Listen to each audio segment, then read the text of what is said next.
The little red light is on. All right.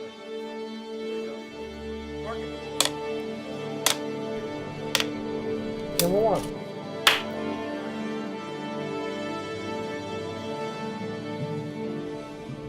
You know, most kids, you start thinking at an early age, as soon as you look in the sky at night and you see stars, and you think, well, what would it be like to be up there? No matter where we grow up, everybody looks up at the sky and says, what else is out there? I started saying I wanted to be an astronaut when I was 5 years old, according to my mom. It was the beginning of our astronauts making their way up to the moon. I remember coming back like, what is this? You know, how do I go do this? This looks like fun. I looked at what NASA was doing. I was like, I want to be an astronaut. So in a nutshell, that's kind of what happened. I got into the Navy test pilot school and then started to apply to NASA. There's like 6,000 people that applied for, 15 slots. And I interviewed 4 times over 12 years. I applied multiple times over 13 years and interviewed 5 times before I was selected. Well, I did submit 7 applications along the way, but I got rejected by NASA 7 times, but the 8th time. And the 4th time, I got a phone call that said, if you're still interested in being an astronaut, we'd like you to come to Houston.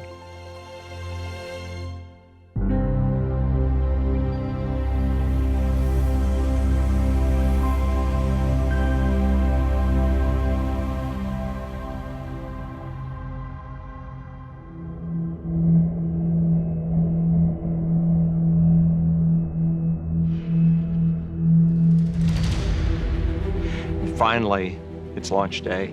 Launching to space, of course, was a momentous experience.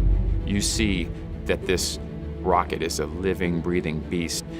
The thing is alive, and it wants to go. It suddenly feels like it's real. First thing, you're strapped into the space shuttle on the launch pad, and I can say sitting in the rocket, getting ready for launch, you're anxious and you're excited. And waiting for countdown, focusing on doing your checklist, focusing on your procedure. At the moment of launch, you're quite prepared.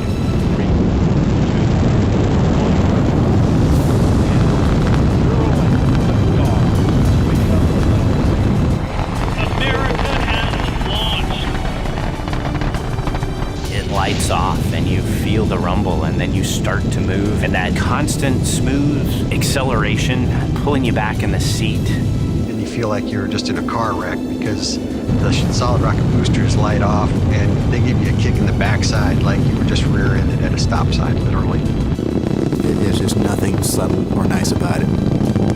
There was the vibration, the pressure, the acceleration, the pressure in your seat.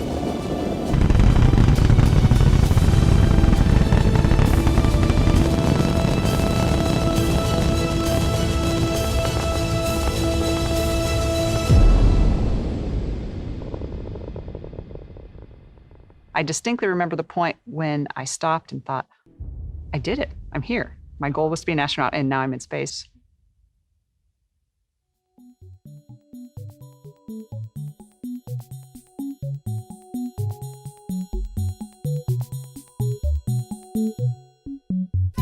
as a kid, you maybe fantasize about spreading your arms and flying among the clouds and that kind of stuff. That's what we're doing. Floating is very cool. It's fun to watch new astronauts show up in space too, because they creep around. We would joke like space mice, very timid, very controlled. Being weightless the first few days is horrible. I mean, it's really neat to see something floating in front of you. It's really horrible to feel like you're gonna throw up all the time.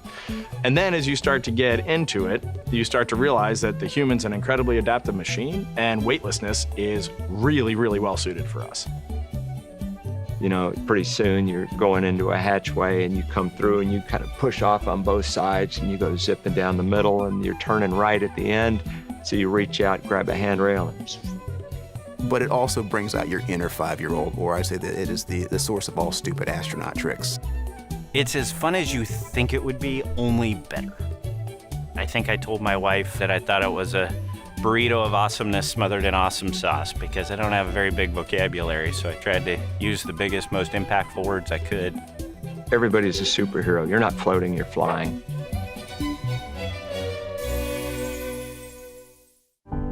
So the International Space Station being only 250 miles above Earth, we call it the kind of the proving ground for a lot of science. It is a national orbiting laboratory for the United States, and we do have hundreds of science experiments going on at any time.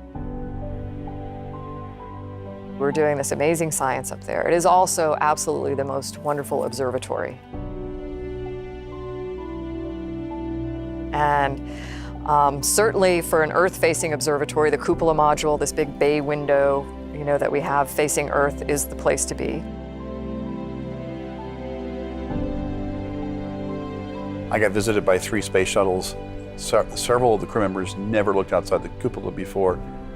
I would bring them one at a time to the cupola.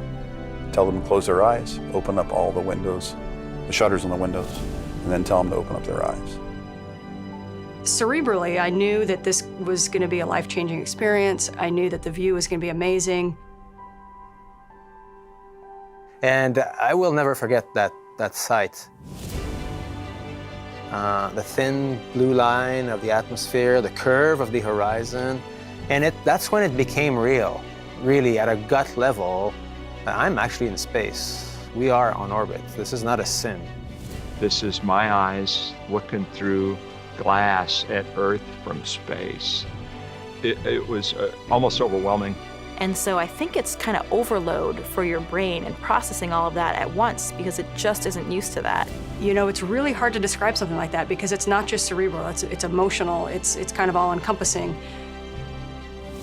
My heart was racing, you couldn't wipe the smile off of my face. It was really amazing.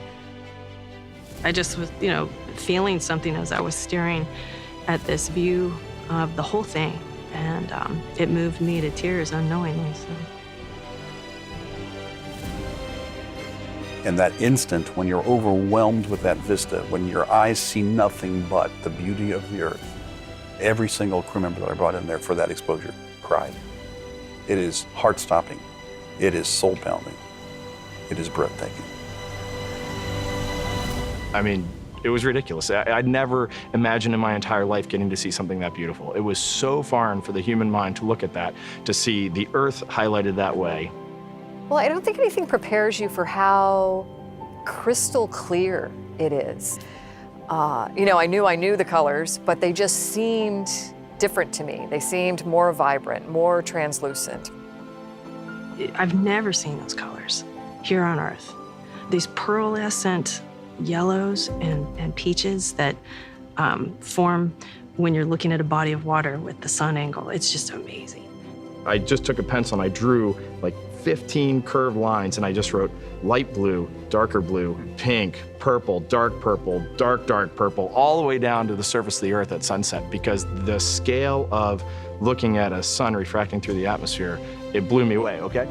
And no picture captures that. There's no high enough dynamic range of a photo to capture what the human can see. How in the world am I gonna describe this? There's no words. There's no picture I could take to do it justice. There's no watercolors that I could put on paper to come close to the vividness, the ever-changing picture that I see staring at this planet. And I think that's the challenge of really trying to express just what ran through my mind when I'd look out there, because my mind would just race. It's like a work of art out the window there, and it surprises you every time you look at it. One of the most impressive things was watching thunderstorms, storm activity moving around the planet. You can see its path propagating around, and you have these big flashes all over the place. This one storm covering all the U.S. and lightning flashing off all over, nonstop. It's like watching neurons firing in a brain. These tentacles of light that are just connecting and traveling. Yeah, it might be starting over Florida, but it's like moving across the ocean to Africa as far as you can see. And that was, I remember floating there just thinking about, oh my gosh, everything is connected. We got to see some interesting things up there. You know, one was Hurricane Dorian, a Category 5 hurricane with you know, such a well-formed eye. When you look down at it, flying over in the station, it doesn't even look like it's moving, but you know the power that's at the center of that storm and what havoc that storm is wreaking on everybody on the ground. You look at it in terror, really, because you know all the people that are endangered underneath, but just the immensity of power that Mother Nature brings. A hurricane, a thunderstorm, everywhere you look, there is the environment doing something crazy. So we're coming up over Brazil, about to go across into the Atlantic Ocean, and looking out on the horizon, I saw it looked kind of brown. I'd never seen that really from the space station, and I instantly, what did I think? Human interaction pollution, for sure. It's just awful looking, it's terrible. But as we went over the Atlantic, it kind of got thicker and thicker and thicker. It was a sandstorm in the Sahara Desert, blowing this huge plume of sand up into the atmosphere, crossing the Atlantic Ocean and coming down in Brazil. I mean, that is crazy. If that doesn't change the way you think about the planet, absolutely nothing will. What struck me was when we looked at natural disasters, you see a flood, and you really can't pick out where they are on Earth. But when you see it from space, you realize that the effects of these natural disasters really hit everybody equally. And it really gives you this perspective that, you know, first of all, we're all in this together, and that the world is very small. What has always struck me every time I went there is how beautiful the Earth is, how fragile it looks, how alive it obviously is with the clouds, the water. It's like it's breathing. When you first look at Earth, you may say, wow, that's a continent. And then you look at it again the next day and you say, wow, there are mountain ranges. And then you look at it again the next day and it's like, oh, I can see synclines and anticlines in the geologic structure. You could see the Nile River and the Nile Delta so clearly, the Red Sea. And for me, that was just amazing to look down. You could see the Jordan River, the Sea of Galilee, the Dead Sea. And I was just thinking, this is where all this took place. The color palette is hard to compare. I mean, all these reds and oranges, and so the dunes all over in Central Africa and in Saudi Arabia, you have these so many different textures. And you can almost pick out where you are over the Earth because Australia's tans are different than African tans.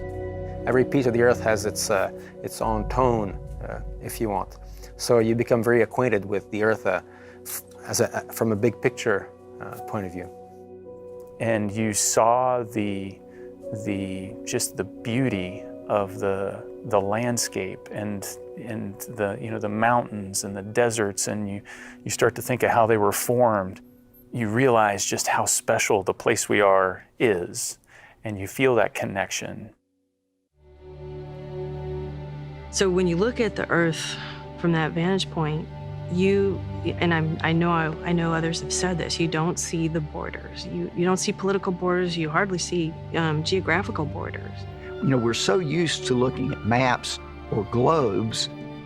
In low Earth orbit, you don't see a globe.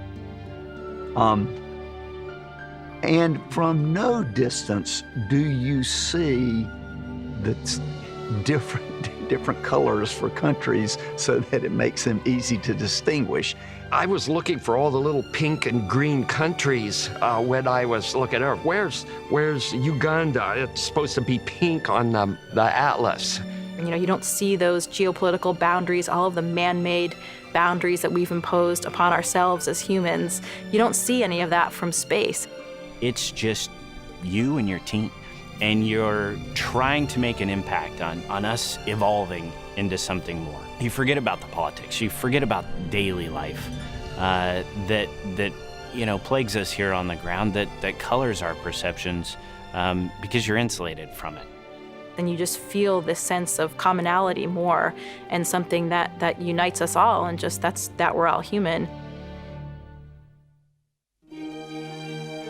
Flying over Africa in the daytime with the intense sunlight so much of the time, you don't really see much detail. It's so bright.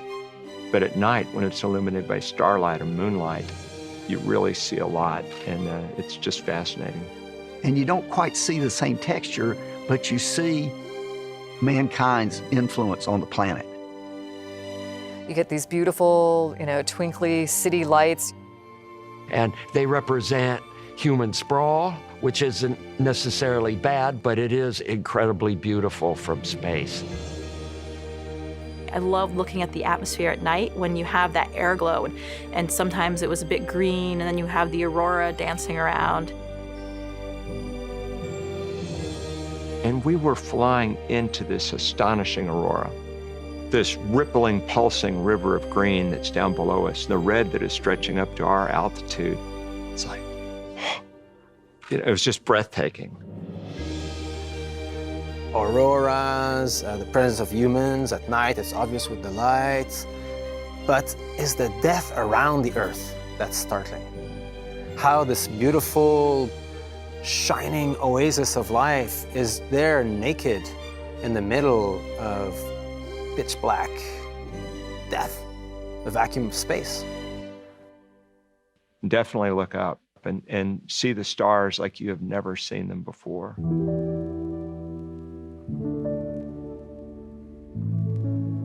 I mean, the Milky Way is just stunning. There's many things in the cosmos to gaze at it. For example, the Magellanic Clouds. Those show up really bright and vivid because you don't have atmospheric scattering. You can see Andromeda, the spiral galaxy of Andromeda.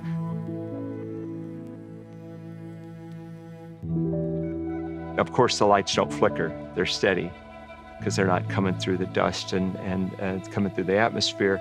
And then as you really adjust, you start to sense the very subtle colors that are in the stars. A little bit of reddish, a little bit of bluish, blue-white. Just all the colors and the light come out, in that depth of space as well. I could all of a sudden detect depth. Now, I couldn't tell you how much, but it's light years, right? And it's like, whoa, I can somehow tell that star is closer than that star. And that was something that knocked my socks off. And I thought, nobody told me about this. I don't think I had thought before going up there about how many stars you see, the density of stars. You see so many stars, it becomes hard to pick out constellations. People ask if there's aliens, and I'm like, of course there are aliens. Look at all those stars. There's got to be. It's just so vast and infinite. I don't know what else to say about that.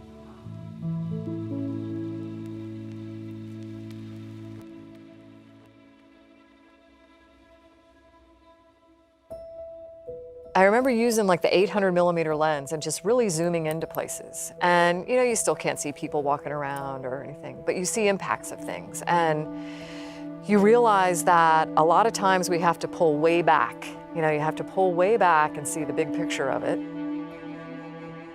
You realize just how small you are, because you at times struggle to find evidence of human activity down there. You can go over massive swaths of the Earth and not see a trace of any human impact. Or you can go over other swaths and you can see dramatic impact. Frequently in the summertime, there's a lot of fires in Africa. You see all of those plumes of smoke heading west across the Atlantic.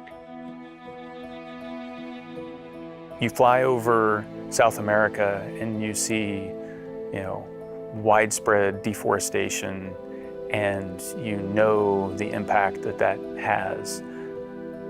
You can almost get a sense of the balance of, how nature is trying to balance all the inputs and the outputs and have a stable system.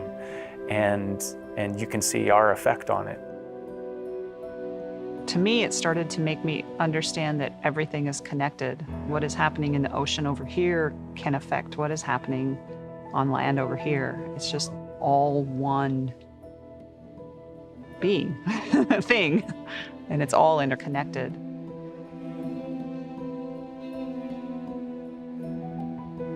You can see combat. I mean, we were two countries were at war, and you could very easily see missiles being shot. They just look like little tiny traces of light. You can see all that stuff. So to me, I didn't see one unified human civilization. You certainly see one unified planet cruising around the sun, and that is a unique perspective.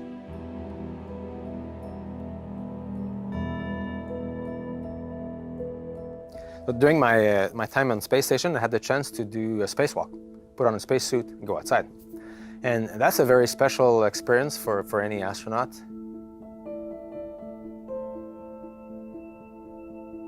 You're inside the space station or the shuttle, and now you put on a suit and go outside. It's like there is an elevation and risk when you do that, but it is a bit thrilling. Spacewalks always seem to be very busy and task-focused events where I got to do this, and I got to move over here and do this, and then you just have to not think about where you are. Just concentrate on getting the job done. What's the big picture? Rarely did you have a minute where you could just say, just take a minute and enjoy the view. But, there were those minutes every once in a while. And the view from outside the spacecraft, with that full panoramic vision through your helmet visor, was just incredible. It's a very disturbing view, looking down about 240 miles at the Earth going by at 17,000 miles an hour. It's like, oh boy. I just watched the Earth going by below me, and I only had this, thin visor separating me from a very unsurvivable atmosphere. And my feet were dangling. I remember, not just through my visor, but looking down and you just see feet and then Earth, and you're holding onto the space station. And it was just incredible. Everything looked so large. The colors are even more vibrant. And I think also just mentally, psychologically realizing that, there's nothing between the vacuum of space except for this spacesuit and your visor. I remember thinking that coming out, like that the world would just open up around me. And the view, for some reason, seems bigger than what you have when you're looking through the windows of a spacecraft. It wasn't like Earth is over there. It wasn't small. It was like it took up your entire, visor and all as far as you could see, and just watching it come over Earth and just how large Earth was from our perspective. But oh my gosh, you see Earth and you see your glowing station around you, and you realize, okay, I gotta stop looking at this stuff because it becomes a distraction to the work that you're doing out there.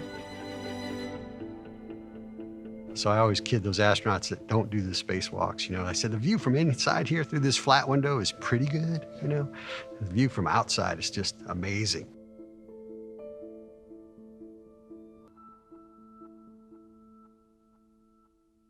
And the great thing about living on space station, I loved every minute of it. I had a countdown going, but it was, oh no, I only have 2 months left. All right, one last look at the Earth. This is some good news. The Earth is still beautiful. An Earth in crisis is still an Earth worth returning to. Life seems extremely busy, and the days start flying by, and before you know it, it's over.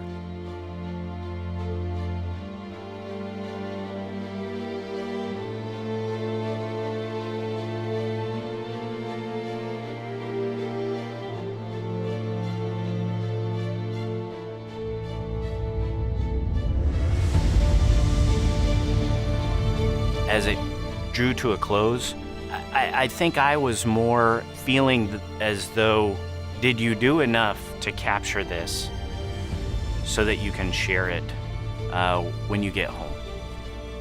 And so that you can light those fires in people as you go around and talk about this and try to, ignite the passion in kids just like I had ignited for me as a kid.